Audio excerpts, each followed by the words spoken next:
Hello विद्यार्थी मित्रों, last video lecture में आपने डायरेक्ट इनडायरेक्ट ना विधान वाक्यों डायरेक्ट स्पीच में इनडायरेक्ट स्पीच में रूपांतरण अथवा तो डायरेक्ट स्पीच में इनडायरेक्ट स्पीच में ये कई रीते परिवर्तित थाय ये आपने लास्ट विडियो लेक्चर में शीख्या।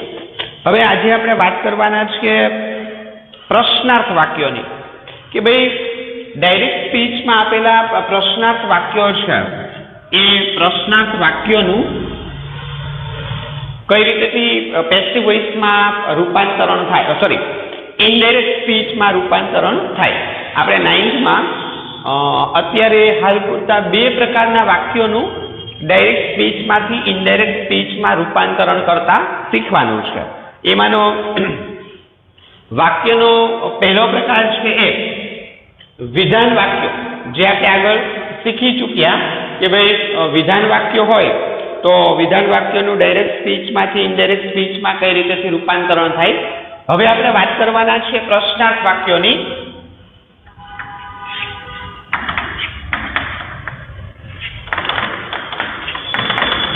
डायरेक्ट इनडायरेक्ट में प्रश्नार्थ वाक्योनुं डायरेक्ट स्पीच मांथी इनडायरेक्ट स्पीच में कई रीते रूपांतरण थाय एमनी बात हवे आपणे करवाना छे। हवे आपणे आगळ शुरुआत में ज्यारे डायरेक्ट इनडायरेक्ट की शुरुआत करी त्यारे वाक्योना प्रकारोनी वात करी हती। ए समये आपणे प्रश्नार्थ वाक्यो ने समझ्या था, पण फरीथी रिपीट। पहला तो प्रश्नार्थ वाक्य कहेवाय कोने तो कि भाई एवं वाक्य कि जे वाक्यना अंते इंट्रोगेटिव मार्क, प्रश्नार्थ वाक्य એટલે इंट्रोगेटिव सेंटेन्स, तो जे वाक्यना अंते इंट्रोगेटिव मार्क એટલે કે પ્રશ્નાર્થ ચિહ્ન આવતું હોય એવા વાક્યોને પ્રશ્નાર્થ વાક્યો કહેવાય। તો આ પ્રશ્નાર્થ વાક્યો છે ને એ મુખ્યત્વે બે પ્રકારના હોય છે। એક તો એવા પ્રશ્નાર્થ વાક્યો કે જેમની શરૂઆત, યાદ રાખજો, એવા પ્રશ્નાર્થ વાક્યો કે જે પ્રશ્નાર્થ વાક્યોની શરૂઆત સહાયક ક્રિયાપદથી થતી હોય।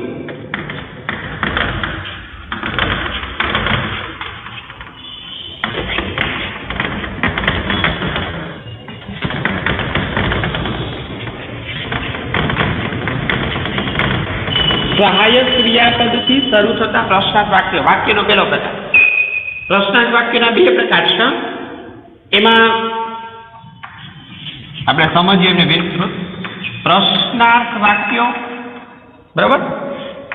हवे आजे प्रश्नार्थ वाक्यो छे ए प्रश्नार्थ वाक्योना मुख्यत्वे बे प्रकार छे।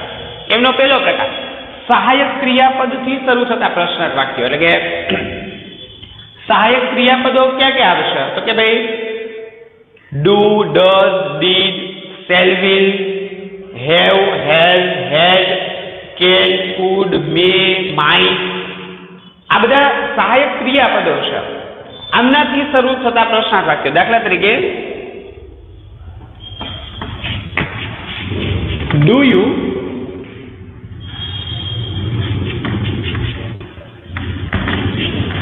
complete your work। सहायक क्रियापद थी शुरू थतो प्रश्नार्थ, do you complete your work, શું તમે તમારું કાર્ય પૂર્ણ કર્યું। વાક્યનો બીજો પ્રકાર છે WH થી શરૂ થતા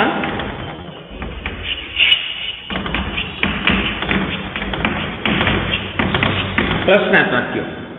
वाक्यनो बीजो प्रकार एवो छे कि भाई एवा प्रश्नार्थ वाक्यो के जे प्रश्नार्थ वाक्यनी शरूआत WH शब्दथी थती होय। तो हवे WH शब्दों क्या क्या तो कि भाई वॉट, वेर, वेन, वाय, आ बधा जे शब्दों छे एने WH शब्दों एवुं आपणे कहीशुं। तो बे प्रकार, दाखला तरीके हूँ तमने एम पूछूं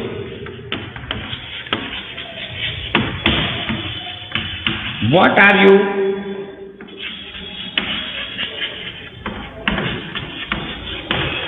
તમે અત્યારે શું કરી રહ્યા છો? તો આ સહાયક ક્રિયાપદથી શરૂ થતું પ્રશ્નાર્થ વાક્ય છે અને આ જે પ્રશ્નાર્થ વાક્ય છે એ WH થી શરૂ થતું પ્રશ્નાર્થ વાક્ય છે. તો આ રીતેથી પ્રશ્નાર્થ વાક્યના બે પ્રકાર છે, આટલું યાદ રાખજો, બરાબર? એક સહાયક ક્રિયાપદથી શરૂ થતા પ્રશ્નાર્થ વાક્યો અને એક WH થી શરૂ થતા પ્રશ્નાર્થ વાક્યો, આટલું યાદ રાખજો. બાકીનું આમની જે જરૂરિયાત પડશે તે ઓટોમેટિક આના પ્રકારો ખ્યાલ હશે ને, એટલે ક્યાં શું ફેરફાર કરવાના છે ઓલરેડી ખ્યાલ આવી જશે.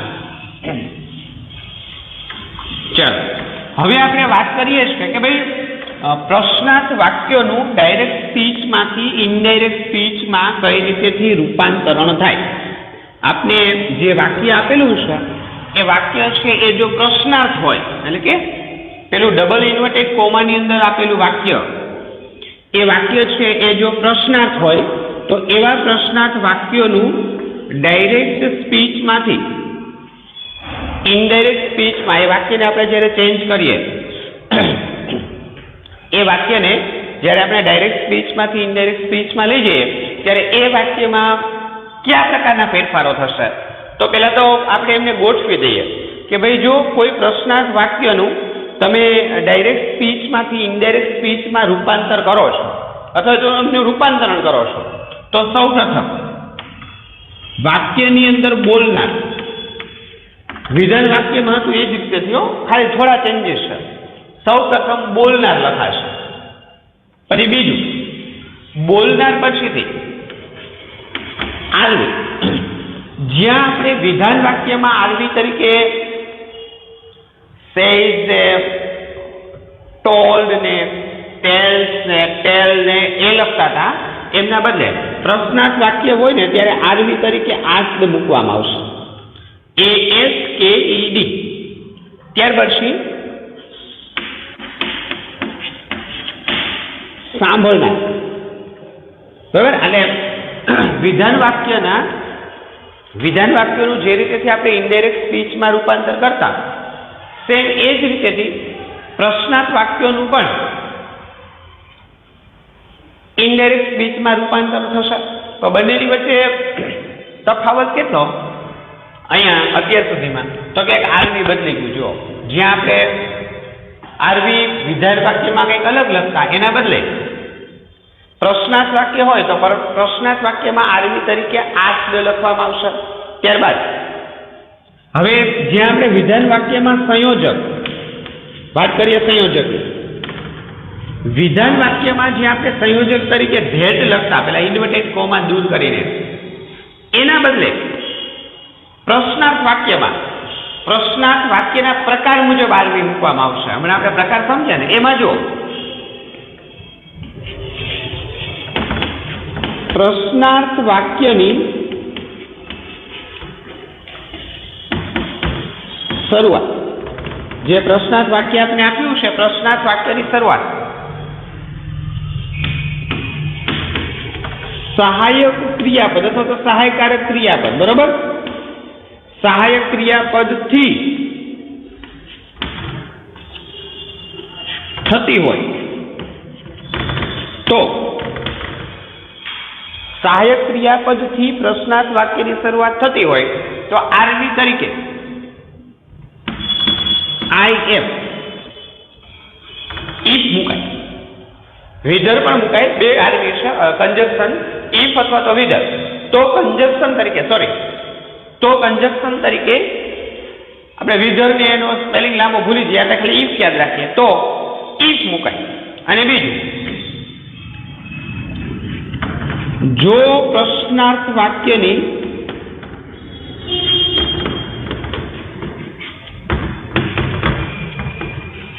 શરૂઆત, જે આપણે પ્રશ્નાર્થ વાક્ય આપેલું છે એ પ્રશ્નાર્થ વાક્યની શરૂઆત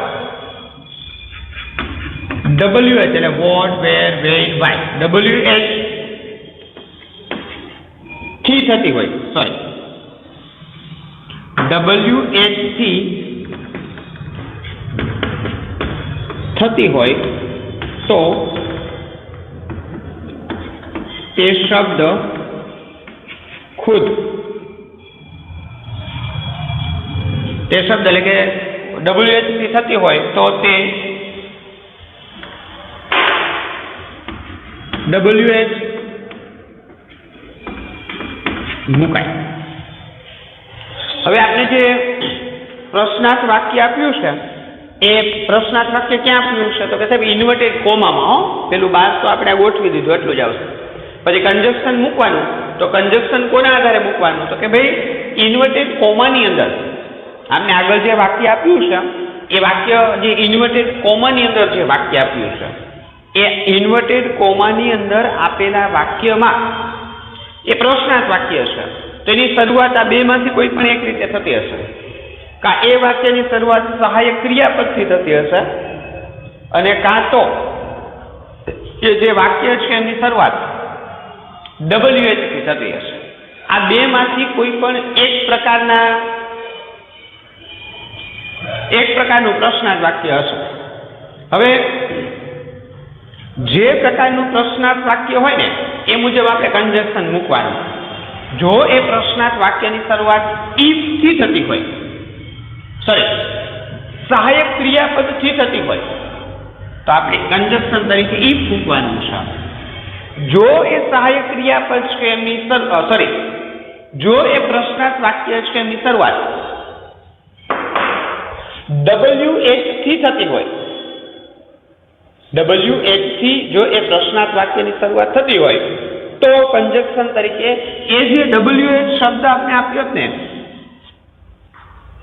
એ WH શબ્દ ખુદ જ કન્જક્શન તરીકે મૂકવામાં આવશે. ક્લિયર છે? બરાબર. આગળ જોઈએ આપણે. પછી તો કે ભાઈ પછી વાક્યની અંદર કાળ પરિવર્તન અને સર્વનામમાં ફેરફાર થાય. એ આ ફેરફાર કોના મુજબ થશે? આપણે વિધાન વાક્યમાં શીખ્યા હતા એ ફેરફાર નહીં બદલે. બધા પ્રકારના વાક્યોમાં એક જ સરખી રીતે થશે, એટલે એમાં કોઈ ચેન્જીસ આવશે નહીં. જો દાખલા તરીકે આપણે વાક્ય આપ્યું છે Ram said to Ramesh, what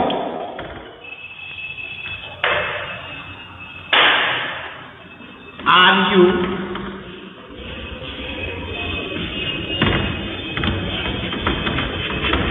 doing? પ્રશ્નાર્થ. આવું વાક્ય આપ્યું છે.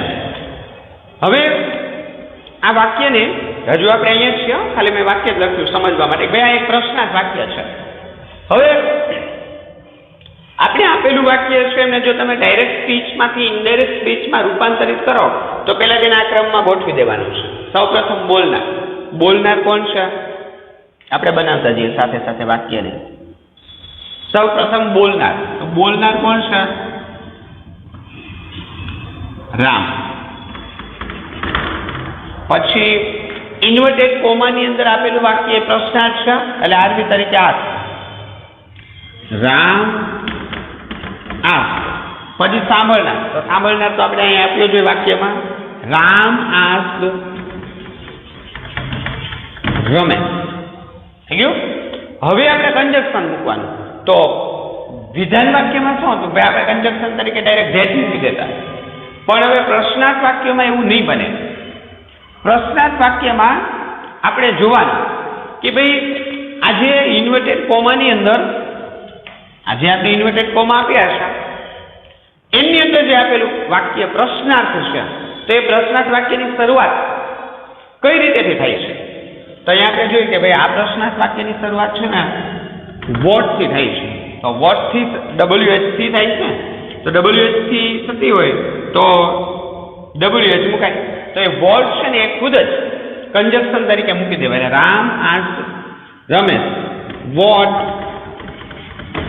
ધેટ ન મુકાય. એ તો ખાલી વિધાન વાક્યમાં જ મુકાય. બરાબર. હવે ત્યાંથી આગળ તો કે ભાઈ વાક્યની અંદર કાળ પરિવર્તન થાય, સર્વનામની અંદર ફેરફાર થાય અને અન્ય શબ્દોમાં ફેરફાર થાય. પણ મહત્વની બાબત જે આપણે પ્રશ્નાર્થ વાક્ય આપ્યું ને એ પ્રશ્નાર્થ વાક્યનું વિધાન વાક્યમાં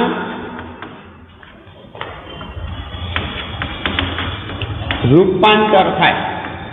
આપણે જે પ્રશ્નાર્થ વાક્ય આપ્યું છે એ પ્રશ્નાર્થ વાક્યનું વિધાન વાક્યમાં રૂપાંતરણ થઈ જાય. મીન્સ કે આપણે અહીંયા જે વાક્ય આપ્યું છે પ્રશ્નાર્થ વાક્ય, આ પ્રશ્નાર્થ વાક્યને જો આપણે વિધાન વાક્યમાં રૂપાંતરિત કરીએ તો વોટ આર યુ ડુઈંગ છે તો આર યુ ના બદલે યુ આર થઈ જાય અને કાળ પરિવર્તન થાય અને અન્ય શબ્દોની અંદર પણ ફેરફાર થાય. એટલે રામ આસ રમેશ વોટ કન્જક્શન મૂકી દીધું. હવે માનો કે આ પ્રશ્નાર્થ વાક્ય છે, એમનું વિધાન કરવું છે તો આર યુ છે ને તો યુ આર, બરોબર. એટલે યુ પણ બીજા પુરુષનો સર્વનામ એટલે બદલાવી મૂકવાનો. રમેશ તો હી વોટ, હી કાળ પરિવર્તન કરીએ એટલે યુ ની સાથે આર છે તો વર્તમાન કાળ છે, ભૂતકાળમાં તો હી લખ્યું છે તો હી ની સાથે વોટ હી વોઝ ડુઈંગ અને વાક્યના અંતેથી પ્રશ્નાર્થ ચિહ્ન દૂર કરી દેવામાં આવે. બરાબર. તો જો WH થી શરૂ થતા પ્રશ્નાર્થ વાક્ય હોય તો WH થી શરૂ થતા પ્રશ્નાર્થ વાક્યનું ડાયરેક્ટ સ્પીચમાંથી ઇનડાયરેક્ટ સ્પીચમાં રૂપાંતરણ આ રીતેથી થશે. ક્લિયર છે? હવે આપણે વાક્યના બીજા પ્રકારની વાત કરીએ. સહાયક ક્રિયાપદથી શરૂ થતા પ્રશ્નાર્થ વાક્યો. બરોબર. એવું વાક્ય હોય કે જે વાક્યની શરૂઆત સહાયક ક્રિયાપદથી થઈ છે તો એવા વાક્યોનું પ્રશ્નાર્થ વાક્યોનું ઇનડાયરેક્ટ સ્પીચમાં કઈ રીતેથી રૂપાંતરણ થશે એમની આપણે વાત કરીએ. દાખલા તરીકે જો આપણે વાક્ય આપ્યું છે કે ભાઈ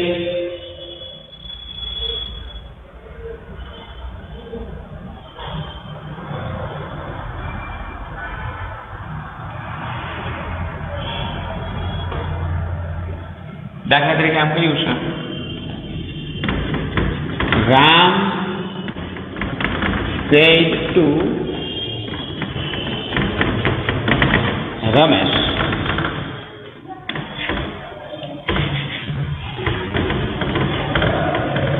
do you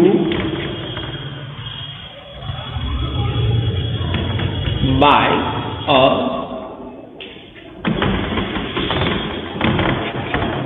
new pen?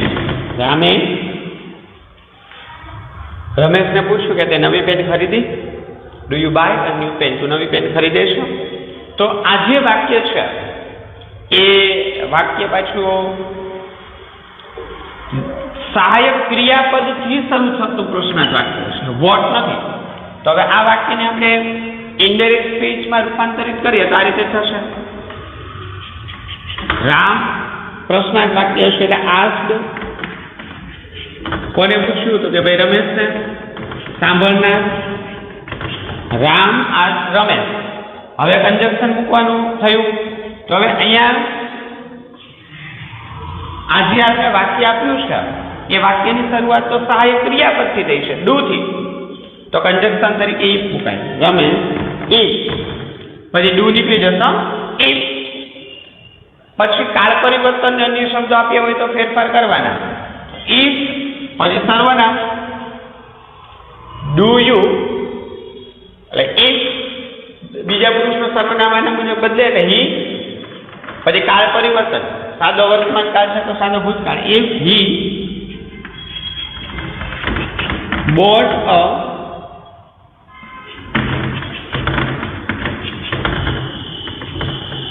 New pen.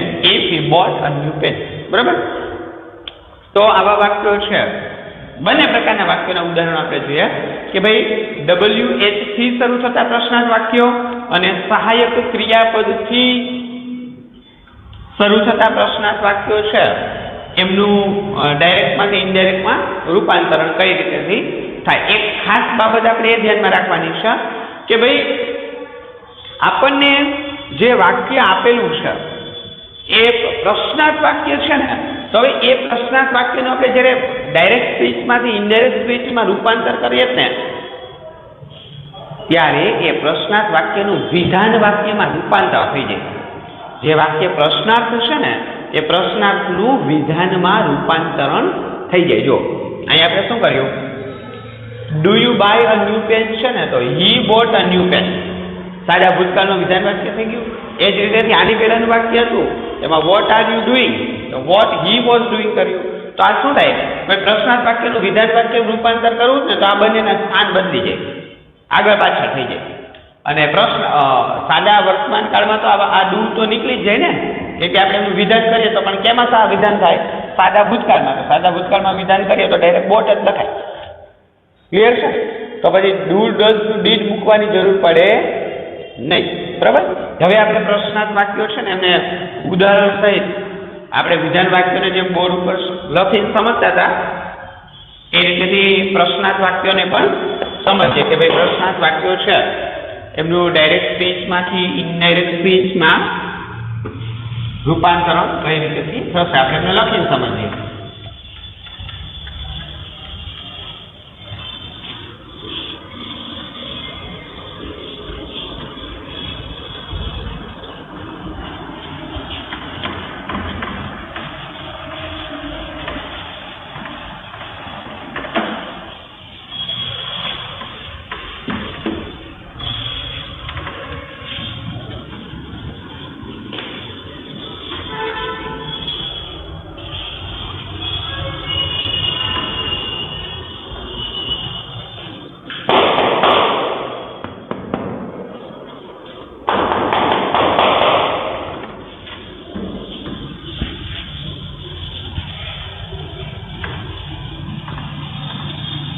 Okay, ચાલો આપણે થોડા વાક્યોની પ્રેક્ટિસ કરીએ. જો પહેલું વાક્ય છે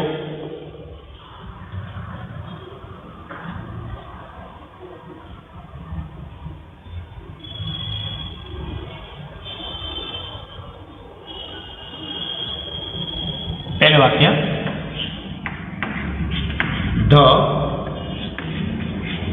old man said to me,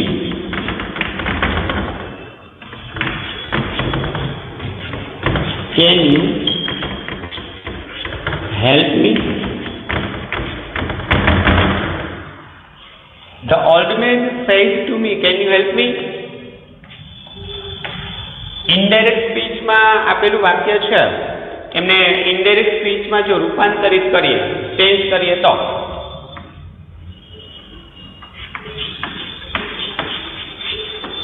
the old man પ્રશ્નાર્થ વાક્ય છે ને તો આરવી તરીકે asked. The old man asked me to નીકળી જાય. બરાબર. ધ ઓલ્ડ મેન આસ્ક્ડ મી. અહીંયા સુધી તો આપણે ક્લિયરલી સમજાઈ ગયું કે કંઈ નથી કરવાનું. પ્રશ્નાર્થ વાક્ય હોય તો આરવી તરીકે આસ્ક લખી નાખવાનું છે. તો ધ ઓલ્ડ મેન આસ્ક્ડ મી. હવે અહીંથી કન્જક્શન મૂકવાની શરૂઆત કરીએ તો અહીંયા આપણે જોવાનું કે ભાઈ આપણને જે પ્રશ્નાર્થ વાક્ય આપેલું છે એમની શરૂઆત કેમ, તો એ પ્રશ્નાર્થ વાક્યની શરૂઆત એ સહાયક ક્રિયાપદથી થઈ છે. તો હવે કન્જક્શન તરીકે આપણે ઇફ મૂકવાનું થાય. એટલે ઇફ હવે આ પ્રશ્નાર્થ વાક્ય ને ઇનડાયરેક્ટ સ્પીચમાં ચેન્જ કરીએ તો વિધાન વાક્યમાં રૂપાંતર કરવાનું. એટલે વિધાન વાક્યમાં પહેલા કર્તા મુકાય, પહેલા ઘડી કેનને ભૂલી જવાનું. અહીંથી યુ હેલ્પ મી તો આ બીજા પુરુષનું સર્વનામ શું થાય, આના મુજબ બદલે તો આનું સર્વનામ આઈ તો યુ તો આઈ. એટલે આઈ પછી કેનનું ભૂતકાળનું રૂપ વિધાન વાક્ય કર્યું તો આ બે આડાવડા થઈ જાય ને. આમ અહીંયા આવી જશે, અહીંયા જતો રહે. એટલે આપણે એમનો એક ચેન્જ કરીને મૂક્યું તો હવે કેનનું could if I could help me આના મુજબ બદલે તો આઈ અને મી, સી અને હર. હવે તમને પ્રશ્ન એ થાય સાહેબ અહીંયા તમે યુ નું આઈ કર્યું અને અહીંયા મી નું હર શા માટે કર્યું? તો સોરી આપણે અહીંયા હિમ કરશું, હર નહીં. અને આઈ could help him old man છે એટલા માટે. Lady was her friend. આવું આપણે કેમ કર્યું કે ભાઈ આવું આપણે એટલા માટે કર્યું કે ભાઈ જો આ કર્તાનું સ્થાન છે એટલે કર્તા વિભક્તિ, પણ આય અને મી એ કર્મના સ્થાને છે એટલે એમની સામે એમની કર્મ વિભક્તિ. બરાબર?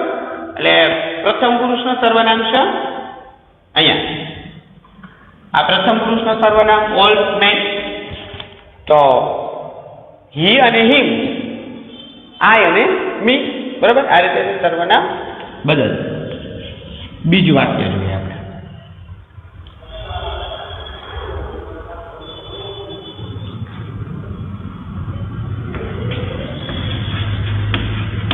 રાહુલ asked me, રાહુલે મને પૂછ્યું, is this true answer? રાહુલે મને પૂછ્યું કે આ સાચો જવાબ છે. ના, આમને જો આપેલું વાક્ય છે એમને જો આપણે ઇનડાયરેક્ટ સ્પીચમાં ફેરવવા જઈએ અથવા તો આપેલું વાક્ય છે એમને ઇનડાયરેક્ટ સ્પીચમાં રૂપાંતરિત કરીએ તો આ રીતેથી થશે. સોરી, આ મારે ડાયરેક્ટ આસ્ક લખાઈ ગયું છે. સેડ ટુ મી, આસ્ક લખી શકાય. રાહુલ asked me, is આવ્યું ને, તો કંજક્શન તરીકે આપણે if મૂકશું. ask me if, પછી વિધાન ન કરીએ એટલે this આવે, પણ this નું કાર પરિવર્તન કરીએ એટલે that. if that, પછી is મૂકવાનું, પણ ભૂતકાળ કરીએ એટલે is નું was. that was true answer. That was a true answer. આ રીતેથી ઇનડાયરેક્ટ સ્પીચમાં રૂપાંતરિત થશે. ત્રીજું ઉદાહરણ જોઈએ આપણે. જુઓ,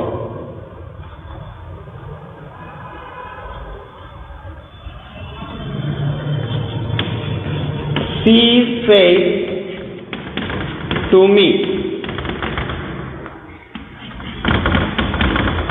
will you give me your book? Will you give me your book? Indirect સ્પીચમાં વાક્યને રૂપાંતરિત કરીએ. પ્રશ્નાર્થ વાક્ય છે એટલે આસ્ક, તો she asked me. ચાલો અહીંથી તમારે જાતે બનાવો તો વાક્ય ટ્રાય કરો તો તમારી રીતે બને છે. ફેરફારો જો આપણે શીખીએ છીએ ઉપર લખેલા છે. she said to me, will you give me your book? એમાં મેં તમને લખી દીધું અડધું વાક્ય. she asked me.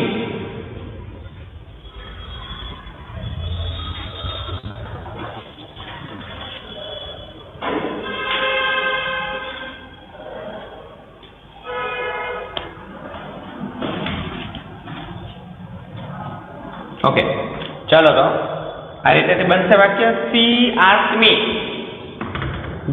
સહાયક ક્રિયાપદથી પ્રશ્નાર્થ વાક્યની શરૂઆત થઈ છે, એટલા માટે સહાયક ક્રિયાપદથી પ્રશ્નાર્થ વાક્યની શરૂઆત થઈ છે એટલા માટે she asked me if. she asked me if you, બીજા પુરુષનો સર્વનામ me, પણ અહીં કર્તા વિભક્તિ હશે. I will નું would, I would give, બે સર્વનામ આવ્યા છે. I would give, પછી me આવ્યું છે, તો me ક્યાં પુરુષના સર્વનામ?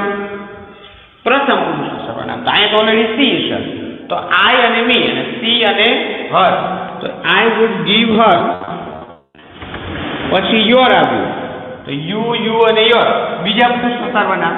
સાંભળનાર મુજબ બદલશે. સાંભળનાર me, તો you અને your, I, me અને my, her, my book. પ્રશ્નાર્થ ચિહ્ન નીકળી ગયું, ડબલ ઇન્વર્ટેડ કોમા નીકળી જાય અને કંજક્શન છે એમને મૂકવામાં આવે. ક્લિયર છે? હજી એક વાક્ય લખીએ આપણે, ચોથું વાક્ય જુઓ. વાક્ય એવું છે,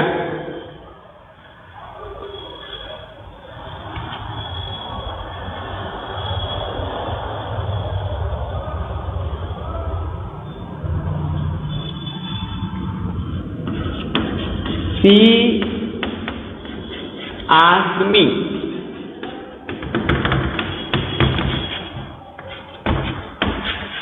are you She asked me are you hungry? hungry એટલે ભૂખ્યું. તેણીએ મને પૂછ્યું કે તમે ભૂખ્યા થયા છો? તો આપણે આ પડી કે હા ભાઈ ભૂખ તો લાગી જોઈએ એની કાંઈ. ઇનડાયરેક્ટ સ્પીચમાં રૂપાંતરિત કરીએ વાક્યને તો પહેલા તો આસ અહીંયા લખેલું હોઈ શકે તો આસનું આસ જ રાખવાનું, બરાબર. આસ પૂછે તો આસ વાક્ય પ્રશ્નાર્થ છે એમ જ. સી આસ્ક મી પ્રશ્નાર્થ વાક્યની શરૂઆત સહાયક ક્રિયાપદ એટલે ઇફ યુ. બીજા પુરુષનો સર્વનામ આમના મુજબ બદલશે એટલે આઈ. તો આઈની સાથે was. If I was hungry તો વાક્યનું ઇનડાયરેક્ટ સ્પીચમાં આ રીતેથી રૂપાંતરણ થશે. ક્લિયર છે? ઓકે. હજુ આપણે વિધાન વાક્યો અને પ્રશ્નાર્થ વાક્યો, બરાબર, વિધાન વાક્યો અને પ્રશ્નાર્થ વાક્યો બંને પ્રકારના વાક્યોની પ્રેક્ટિસ કરવાની છે. બંને પ્રકારના વાક્યોની પ્રેક્ટિસ આપણે કરવાની છે. પણ નેક્સ્ટ હવે પછીનો વિડીયો આવશે એમાં, એટલે કે નેક્સ્ટ આપણા વિડીયો લેક્ચરમાં આપણે પહેલા તો હજુ પ્રશ્નાર્થ વાક્યોની ઘણી બધી પ્રેક્ટિસ કરશું, પછી બંનેના મિક્સ પ્રશ્નાર્થ અને વિધાન વાક્યોની ઘણી બધી આપણે પ્રેક્ટિસ કરશું. બરાબર, આજે આપણે અહીંયા સુધી રાખીએ છીએ.